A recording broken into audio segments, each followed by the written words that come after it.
উফ, বাপ রে বাপ, কি গরম পড়েছে রে বাবা। সূর্য এই সবে উঠলো, তার মধ্যেই চামড়া একেবারে পুড়ে ছাই হয়ে গেল গো। যাই, পুকুরে একটা ডুব দিয়ে আসি। হ্যাঁ, তাই যাও, তবে একটু তাড়াতাড়ি এসো। আমি কিন্তু তোমার জন্য ভাত বেড়ে বসে থাকতে পারবো না। হ্যাঁ, জল দেখেই লোভ হচ্ছে, মনে হচ্ছে জলেই ডুবে থাকি।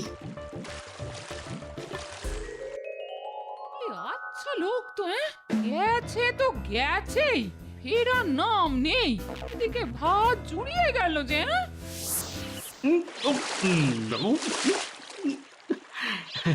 মনে হচ্ছে ডুবেই থাকি, আর উঠবো না।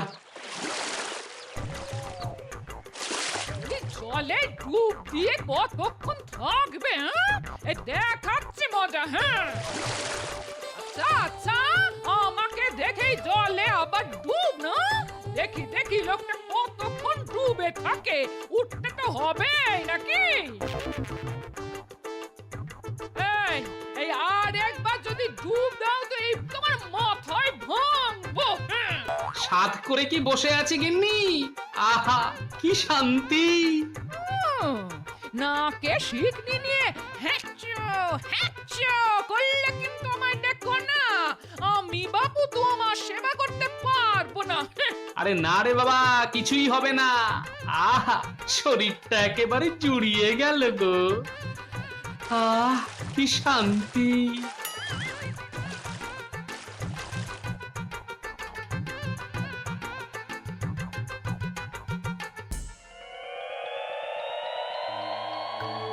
কি ব্যাপার, গোপাল এত দেরি করছে কেন? আজ যে আমার খুব জরুরি মন্ত্রণা ছিল। শুভ কার্যে দিল তো বেটা হাঁচি। মহারাজ, আজ আর কোনো মন্ত্রণা হবে না, হলেও তা শুভ হবে না। মহারাজ, এগুলো সব কুসংস্কার, মানার কোনো মানে নেই। হ্যাঁ,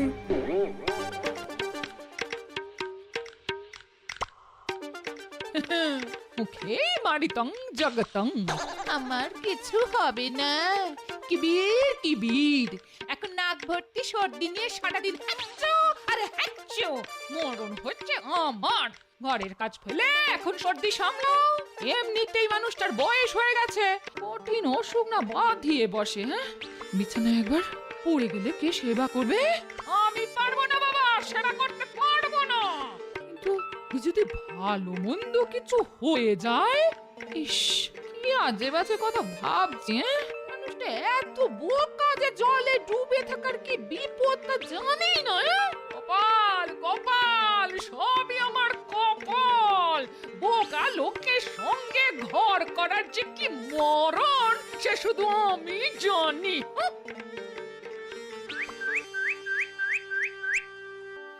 এ আমার কি হলো? সাতটা জাহাজ একটার পর একটা ডুবে গেল। এখন তো আমার বেঁচে থাকার কোনো মানে নেই। আমি কর্পদক শূন্য।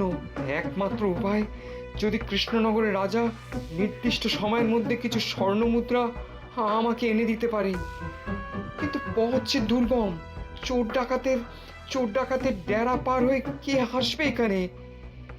জানি না, আমি আর ভাবতে পারছি না। আসলে একটা খুব দুরূহ কাজে বর্ধমানে কিছু মোহর পাঠাতে হবে। তবে রাস্তা বড় দুর্গম, চোর ডাকাতের উৎপাত। কেন মহারাজ, ও হঠাৎ করে বর্ধমানের মহারাজের কাছে মোহর পাঠাতে হবে কেন? তার রাজকোষ কি শূন্য হয়ে গেছে নাকি? আরে না না, বর্ধমানের বণিক সুদত্ত খুব বিপদে পড়েছে। তার সপ্তডিঙা সাগরে ডুবে গেছে। সুদত্ত এখন কপর্দক শূন্য। তার মহাজনরা কালই তার কাছে মোহর দাবি করেছে, নইলে তাকে গ্রেফতার করা হতে পারে। সুদত্তর এই বিপদে কাকে দিয়ে পাঠাবো মোহর? কে সেই বীর যেই বিপদ সংকুল পথে যাবে বর্ধমানে?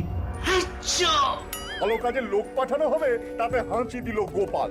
ওকে রাজসভা থেকে বার করে দিন মহারাজ। হ্যাঁ, আমি কি তোমার বুদ্ধিতে চলবো? তোমার বুদ্ধি আমার যে কোনো গাধার থেকেও কম। চুপ করো, এখন কাকে পাঠাই তা নিয়ে আমার মাথা একেবারে গরম হয়ে যাচ্ছে। কেন মহারাজ? সেনাপতির মতো সাহসী মানুষ থাকতে আর কার খোঁজ করছেন আপনি? মহারাজ, আপনি ভগবানকে পাঠাচ্ছেন না কেন মহারাজ? ও আপনার কোন কাজে লাগে? আচ্ছা, এ আপনি কি বলছেন মহারাজ? রাজ্যের মন্ত্রী যাবে মোহর নিয়ে? হ্যাঁ? আচ্ছা।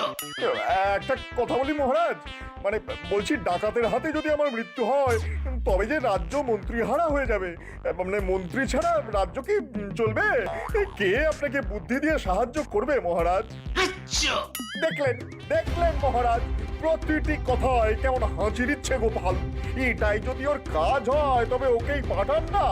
নাপিতের ছেলেকে রাজসভায় স্থান দিয়ে কি যে উপকার আপনার হয়েছে কে জানে। মহারাজ, কথায় কথা বাড়ে। আপনি যদি আদেশ করেন আমি যেতে রাজি। যদি শহীদ হই তবে গর্ববোধ করব। তবে আমাকে কাবু করার সাধ্য ভগবানেরও নেই। হ্যাঁ, এই আমি বলে রাখলাম মহারাজ। সাধু সাধু গোপাল, আমার রাজসভায় অন্তত একজনের তো দেখা পেলাম যে কোনো কাজেই ভয় পায় না। এতদিনে ভগবান মুখ তুলে চেয়েছেন রে ঘটা, নইলে আমাদের ডাক পড়ে। তা যা বলেছিস বটা, হ্যাঁ, নতুন মন্ত্রী এতদিন আমাদের ডাকেনি, ব্যাস ভাড়ার শূন্য হয়ে গেছে। এবার ভগবানের ইচ্ছায় যদি যদি ভালো মৌকা মারতে পারি তবে বেশ কয়েকদিন চলে যাবে। কি বলিস বটা? তার বলতে রে ভাই।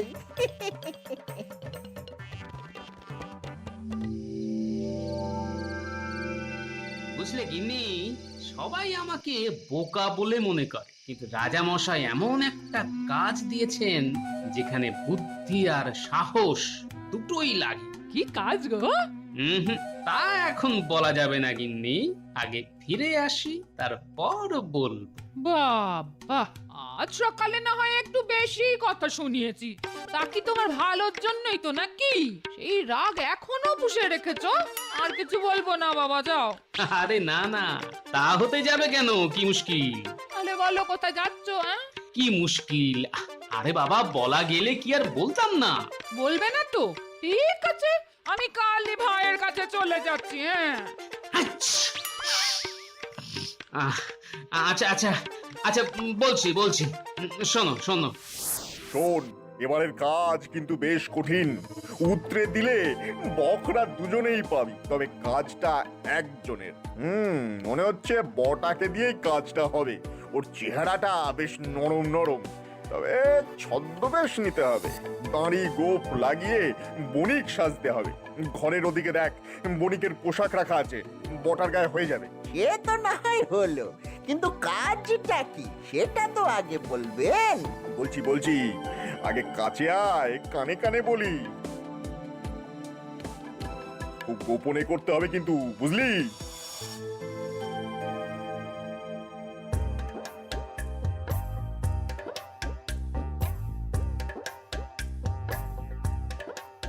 বাহ, চমৎকার রাস্তা তো। কে বলেছে এই রাস্তায় এত চোর ডাকাত আছে? সঙ্গে চিড়ে আর চিনি আছে। রাস্তায় কলা গাছ চোখে পড়ে গেলে কলা পেড়ে নেব। হ্যাঁ, আচ্ছা, আমায় বিপদে ফেলার এই সুযোগ কি ভগবান নেবে না? নিশ্চয়ই নেবে। ঠিক আছে, একটু সাবধানে থাকতে হবে।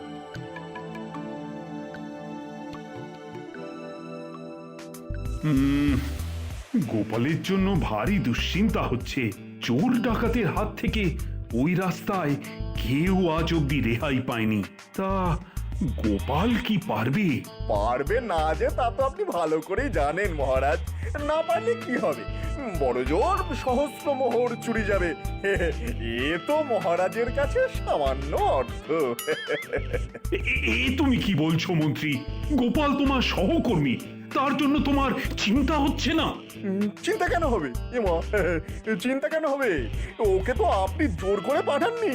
আরে গোপাল মোহরের লোভে নিজে থেকে যেতে রাজি হয়েছে।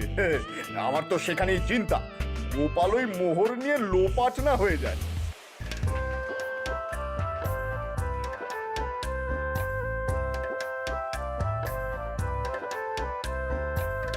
আচ্ছা, বেটা ভগবান তাহলে নিজেই ডাকাত লাগিয়েছে। বেশ বেশ, এবার জমবে খেলা। তা ভাই, এই পথে তুমি কোথায় যাচ্ছ? তুমি কি বণিক? হ্যাঁ ভাই, আমিও বণিক। তুমি? আমি প্রখ্যাত বণিক বটকেশ্বর দাঁ। আমার সপ্তডিঙ্গা আছে, সপ্তডিঙ্গা বর্ধমানে ফিরছে। কি নেই তাতে? রেশম, গালিচা, মশলা, মসলিন, আপেল, আঙ্গুর সব পাবে। তবে কি জানো তো, আমার আর ধন দৌলতে মন নেই। এখন তীর্থস্থান দর্শন করে বাকি জীবনটা কাটিয়ে দিতে পারলেই বাঁচি। ও তা তোমার পরিচয়টা তো জানলাম না। আমি ভাই কাঁচকলার ব্যবসা করি। বিভিন্ন প্রদেশে কাঁচকলা বেচে পেট চালাই। অদ্ভুত, তুমি কি বর্ধমান যাচ্ছ কাঁচকলা বেচতে? না না, কিনতে। আসার সময় যদি দেখা হয় তাহলে তোমায় অতি উত্তম স্বাদের কাঁচকলা খাওয়াবো। হ্যাঁ, তোমার তো যে কোনোদিন চাকরি চলে যেতে পারে, এখনো কিছুই কামাতে পারলে না। বলি, চাকরি চলে গেলে আমরা খাবো কি? তার কোনো ব্যবস্থা ভেবেছো কি? এত বোকা আমার ভেবো না কিনি। সব ব্যবস্থা হয়ে গেছে, আর দুদিন অপেক্ষা করো। এবার যা বুদ্ধি খাটিয়েছি না, তুমি রানীর মতো সারা গায়ে সোনার গয়না পরে পাঞ্চি ববে আর দাস দাসীদের আদেশ করবে। রাখো তোমার আদিক্ষেতা, সামান্য একটা নাম থেকে কবজা করতে পারলে না। তুমি আসলে একটা অতি নির্বোধ লোক। এ তুমি যাই বলো না কেন, আমার কত বুদ্ধি তা আমি জানি। ঠেস দিয়ে কথা না বলে এখন যা বলি তা করে ফেলো। হ্যাঁ, জিনিসপত্র গুছিয়ে ফেলো। হাতে মাল এলেই রাজ্য ছেড়ে পালাতে হবে একেবারে অন্য রাজ্যে। মহারাজ আমাদের কোনো খোঁজই পাবে না। ভাই কাঁচকলা বণিক, তোমার খিদে পায় না? অন্ধকার তো ঘনিয়ে এলো, আমার কিন্তু খুব পেয়েছে। আমি কিন্তু দিনে কিছু খাই না, আজ তো খাবোই না। বড্ড ধকল গেছে, ঘুম পেয়ে গেছে গো। ঘুম পেলে ঘুমিয়ে পড়ো। সত্যি বড্ড ধকল গেছে আজ। দাঁড়াও, আমি তোমার বিছানা করে দিই। দেবে? তা দাও। তোমার কি দয়ার শরীর গো। তবে তুমি তোমার বিছানা না করে আমার বিছানা করলে সেটা আমার পক্ষে খুব অপমানজনক হবে। আগে তোমার বালিশ বিছানা পাতো, তারপর আমারটা পাতো ভাই। হ্যাঁ ঠিক আছে, আমি আমাদের দুজনের শোয়ার জায়গাটা করে দিচ্ছি।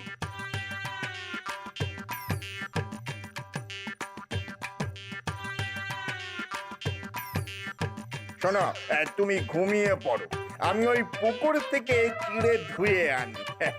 পেট একেবারে চুই চুই করছে।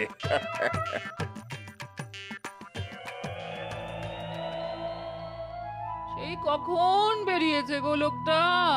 বলে পেটে কিছু পড়লো কিনা জানা নেই।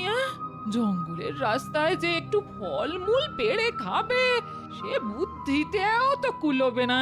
সঙ্গে যে খাবার দিয়েছি তা খুলেও দেখবে কিনা কে জানে। আশেপাশের গ্রাম থেকে যে চারটি খাবার চেয়ে নেবে সে বুদ্ধিও তোর ঘটে নেই। কি করি? ও মা, হ্যাঁ তো ওই জঙ্গলে তো শুনেছি বাঘও আছে। হ্যাঁ, চোর ডাকাত তো ছেড়েই দিলাম। ওগো, তুমি ফিরে এসো, আর কখনো তোমাকে গাল বন্ধ করবো না গো। আমার কি হবে গো? আমি বিধবা হয়ে যাব নাকি গো?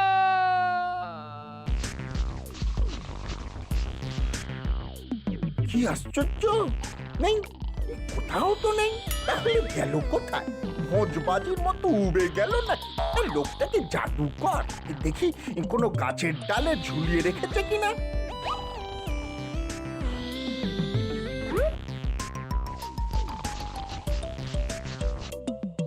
আবার এত কষ্ট সব চলে চলে গেল, ভগবানের কাছে মুখ দেখাবো কি করে?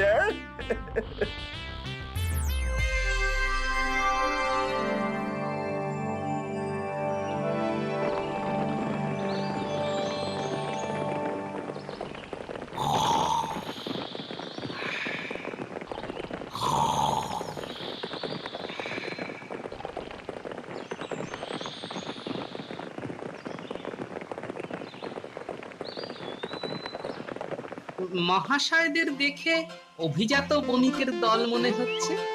শুনুন, আমি মহারাজ কৃষ্ণচন্দ্রের সভাসদ। বিশেষ কাজে যাচ্ছিলাম বর্ধমানে বণিক সুদত্তের বাসগৃহে। এই দেখুন, আমার কাছে মহারাজের মোহর আছে। এই দুঃসাহসিক কাজে আমরা যদি আপনার কোনো কাজে লাগতে পারি তাহলে নিজেদের ধন্য মনে করব। তাহলে শীঘ্রই এই চোরটাকে আপনারা বেঁধে নিয়ে যান বর্ধমানের রাজার কাছে।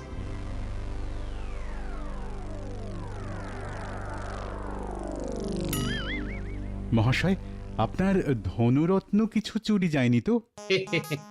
আমার কাছ থেকে চুরি করা ভগবানেরও অসাধ্য। ভাই গোপাল, তুমি কি জাদুকর? এত ধনরত্ন তুমি কোথায় লুকিয়ে রাখলে ভাই? না পেয়ে আমার খুব জানতে ইচ্ছে করছে। ওরে, তোর মতো নিপাট গর্ধব চোর হলে তাই হয়। আমি কিন্তু সহস্র মোহর তোর কাছেই রেখেছি। এই দেখ, চোরকে কখনো নিজের ঘরে চুরি করতে দেখেছেন মশাই? হ্যাঁ, বটা আমার বিছানা, বালিশ, ঝোলা, এমনকি গাছের ডাল পর্যন্ত তন্ন তন্ন করে খুঁজেছে, কিন্তু ভাবেনি আমি তারই বালিশের তলায় মুদ্রা লুকিয়ে রাখতে পারি।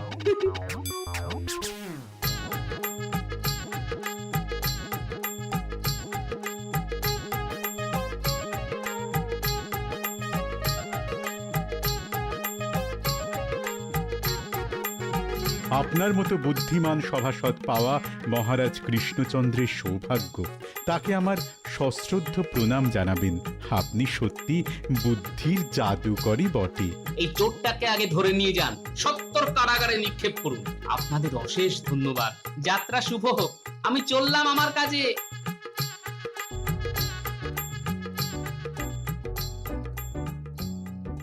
সকাল হয়ে গেল, এখনো কেউ এলো না। এখন উপায়, আর একটু বেলা বাড়লেই তো দল বেঁধে সবাই আসবে। তখন কি হবে? কে বাঁচাবে? না, ঈশ্বর আমার উপরে যে কোনো কারণেই হোক কুপিত হয়েছেন। না হলে আমার এত শক্তিশালী সপ্তডিঙা এভাবে ডুবে গেল, আমাকে নিঃস্ব করে দিল। কাল থেকে আমার স্থান হবে কারাগারে। আমি বণিক সুদত্ত এখন রাস্তার ভিখারি। হায় ভাগ্যের কি করুণ পরিহাস! দেখো, সুদত্ত মস্ত বণিক, কত নৌ অভিযানের নায়ক, এই রাজ্যের সৌভাগ্যের প্রতীক। তাকে কি আরেকটু সময় দেওয়া যায় না? এত তাড়াতাড়ি সে এত স্বর্ণমুদ্রা পাবে কোথা থেকে? না না না, এভাবে সুদত্তকে বাড়তে দেওয়া ঠিক নয়। সে এত কম দামে জিনিসপত্র দেয় কি করে? আমার সুগন্ধি তেলের ব্যবসা তো ওর জন্য তুলে দিতে হলো। না না না, তোমরা ওকে এভাবে সময় দেবার জন্য আমাকে অনুরোধ করো না। তোমরা কি করবে আমি জানি না, তবে আমার দেনা তাকে শোধ করতেই হবে, তার যেভাবেই হোক। একটা কাজ করা যেতেই পারে। এখন ধন সম্পত্তি বলতে ওই বসত বাটি, হ্যাঁ, সেটা সে আমাদের কাছে বন্ধক রাখতেই পারে।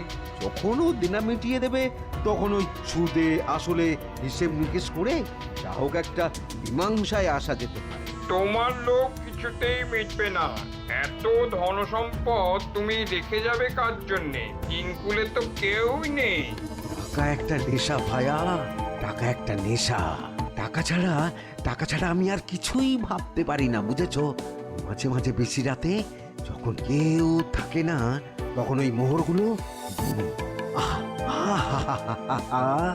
তার যে কি আনন্দ তা তোমাদের আমি বোঝাতে পারবো না, বুঝেছো?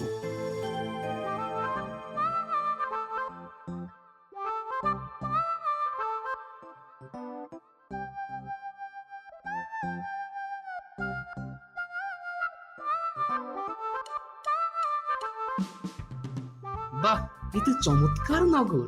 কত লোক। এখন সুদত্ত বণিকের বাড়ি চিনব কি করে?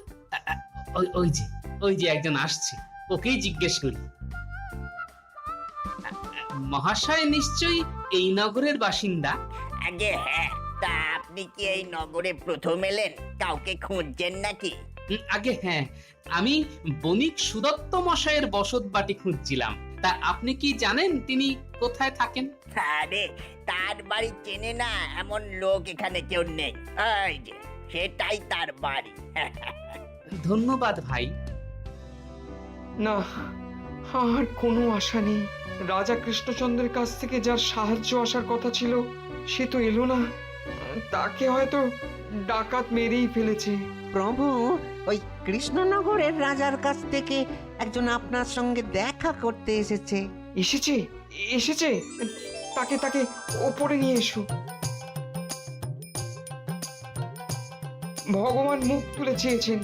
ভগবান নয়, রাজা কৃষ্ণচন্দ্রের দাসানুদাস আমি শ্রী গোপাল ভাঁড়। এই নিন আপনার সহস্র মোহর।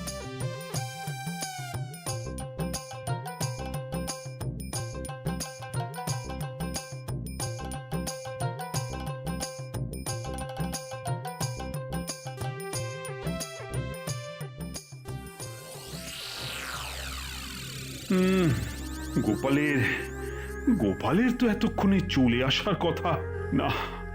বড় দুশ্চিন্তা হচ্ছে হে সেনাপতি। হ্যাঁ, গোপাল গোপাল তুমি ফিরে এসেছো। এতক্ষণে ধরে প্রাণ এলো। তা সব কাজ সুসম্পন্ন হয়েছে তো? আগে মহারাজ, ভগবানের কৃপায় তা হয়েছে বটে। আমি মুখ্য সূক্ষ্ম মানুষ, নাপিতের ছেলে।